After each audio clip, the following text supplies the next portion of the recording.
శ్రీ గురుభ్యో నమః. శ్రీ మాత్రే నమః. ఈ వీడియో చూసే ముందు లైక్ కొట్టండి మరియు శ్రీ మాత్రే నమః కామెంట్ పెట్టండి. మంగళ, శుక్రవారాలు ఇతరులకు డబ్బు ఇవ్వకూడదా? ఏం జరుగుతుంది?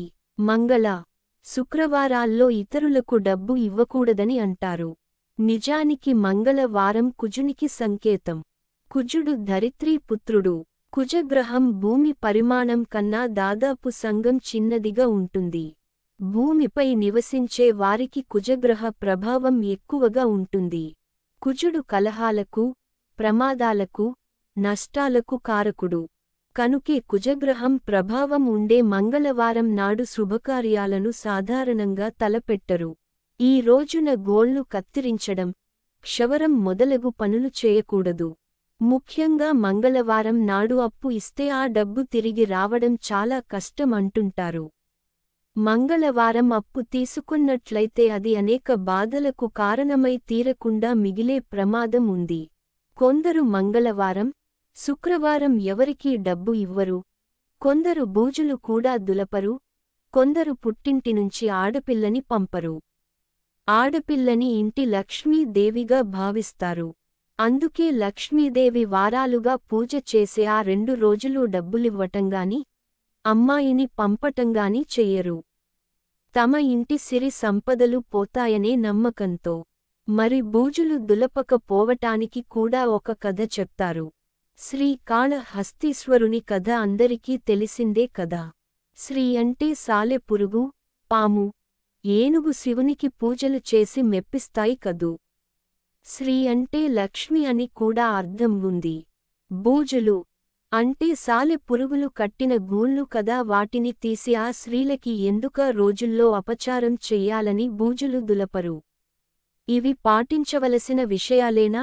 ఇందులో ఎంతవరకు నిజం ఉంది? బూజుల సంగతి వదిలేద్దాం. ఎందుకంటే ఆ 2 రోజులు కాకపోతే వేరే రోజుల్లో దులుపుకోవచ్చు.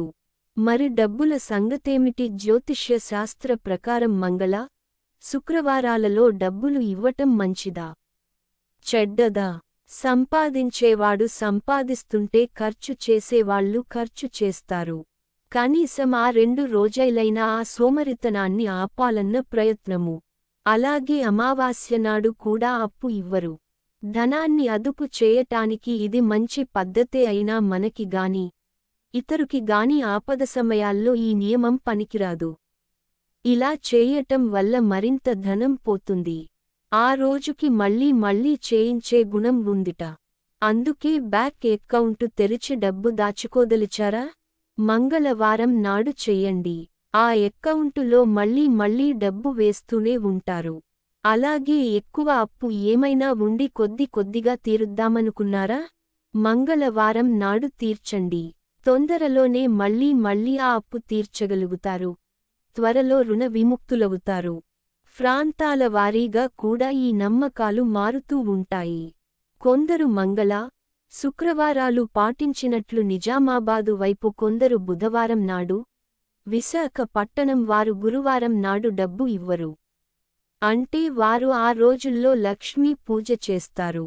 అలాగే కొన్ని గ్రామీణ బ్యాంకులు బుధవారం నాడు పని చెయ్యవు. ఎవరి నమ్మకాలు, ఆచారాలు వారివి. అయితే మనకి వారాల పట్టింపు ఉందని ఏ పని మనిషో నెలంతా పని చేసి ఆ రోజుల్లో డబ్బులడిగితే ఇవ్వటం మానేయకూడదు. ఎందుకంటే అది వారి డబ్బు. వారు పని చెయ్యటం వల్ల సంపాదించుకున్న డబ్బు. మనం వారికి బాకీ ఉన్నాము. దానికి వార వర్జ్యాలు చూడకుండా ఇచ్చెయ్యాలి. ఏ రోజైనా ఉదయ, సాయం సంధ్యా సమయాలలోనూ పూజ చెయ్యగానేను సంపదని ఇంటినుంచి పంపకూడదు. అంటే మనమేదైనా కొనుక్కోవటానికి మూలధనాన్ని ఖర్చు చెయ్యకూడదు.